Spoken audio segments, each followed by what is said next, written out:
Update. I took my girlfriend in when she didn't have anything, and she paid me back by cheating on the eve of our wedding. Now she is desperately asking for forgiveness. Her response was, "Are you being serious?" Andrea then tossed her purse on the floor and held Maya's ring. Then she looked up at me and forced a smile. Trust me, I had been around them for a very long time, and I could tell when her smile was forced and when it was genuine. Although I didn't mention it to Maya, I felt Andrea was not happy for her friend.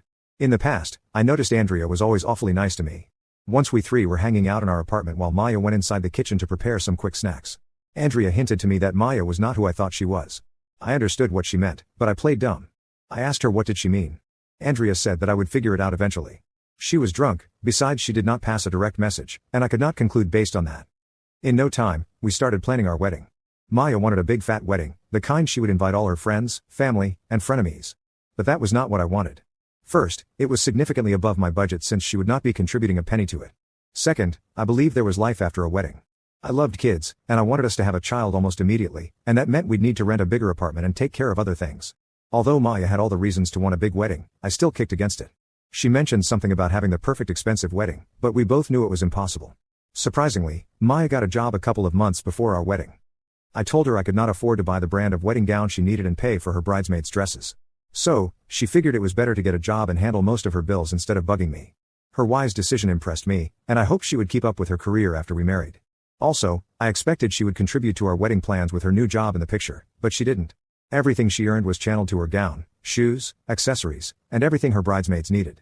So, I ended up paying for the wedding venue hall cakes and almost everything on my own. 2 weeks before our wedding, I noticed that Andrea began to text me more and more.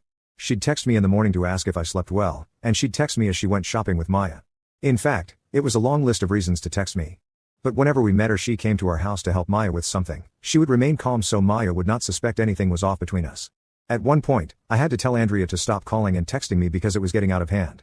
I was afraid that it might jeopardize my relationship with Maya. I was too afraid to mention it to Maya because I didn't want it to ruin their friendship or wedding preparation. I knew how much she loved and trusted Andrea, and deep down I believed Andrea was trying to get me to change my mind about marrying her best friend. On the night of Maya's bachelorette party, I understood why. I was in the club section of the hotel we were all lodging at a day before our wedding. I was drinking with some of my friends when Andrea called me and said there was something she wanted to show me. At first, I didn't want to go because I believed she wanted to change my mind one last time. But when she mentioned Maya and a familiar name, I took one of my friends and went upstairs. I got to the hotel room they were using for their small party. I saw Andrea outside the door waiting for me. She told me something I could not believe, and when I opened the door, my heart nearly fell into my stomach. Before I opened the door, I heard soft noises from their room, and my chest constricted as I touched the door's handle. To my greatest shock, I saw Maya on top of another man, which I suspected was the guy they hired to entertain them. The moment she saw me, she jumped off him and struggled to cover herself with the sheets. Almost instantly, I recognized him as Andrea had told me he was her college ex-boyfriend, and I didn't even know when I started crying. It was too much to handle, and I walked out of the room without saying a word. My friend who had escorted me upstairs was also mortified. He tried to talk to me or maybe calm me down, but I shrugged him off and walked out. As I walked down the corridor, I heard Maya yelling at Andrea, "Why would you do this to me? My life was going perfectly, but you ruined it." Andrea yelled back, "I told you he deserved better. Rick has been nothing but good to you. I told you to break up with that loser boyfriend of yours and be with Rick, but you wanted to have your cake and eat it too." I didn't bother to look back. I could not believe Maya had been playing me the whole time. It was too painful to accept, and I wished I could handle the hurt I felt, but I couldn't. Andrea even tried to follow me. I slammed the door in her face. I drank until I could not differentiate between a shadow and an actual person. The following morning, I woke up to a ton of missed calls from Maya and some other people. When I left the room, Maya was already wearing her wedding gown. She looked so miserable. The moment she saw me, she ran to me and asked why I wasn't dressed for our wedding. Hearing that made me so furious. Out of anger, I pushed her away and announced I was calling off our wedding. Everyone was shocked, and they kept asking why I changed my mind. Even my parents were shocked to see me in that state because no one expected this to come after all the money I had spent on the preparations. But I was too heartbroken to speak. I stared at Maya with so much anger.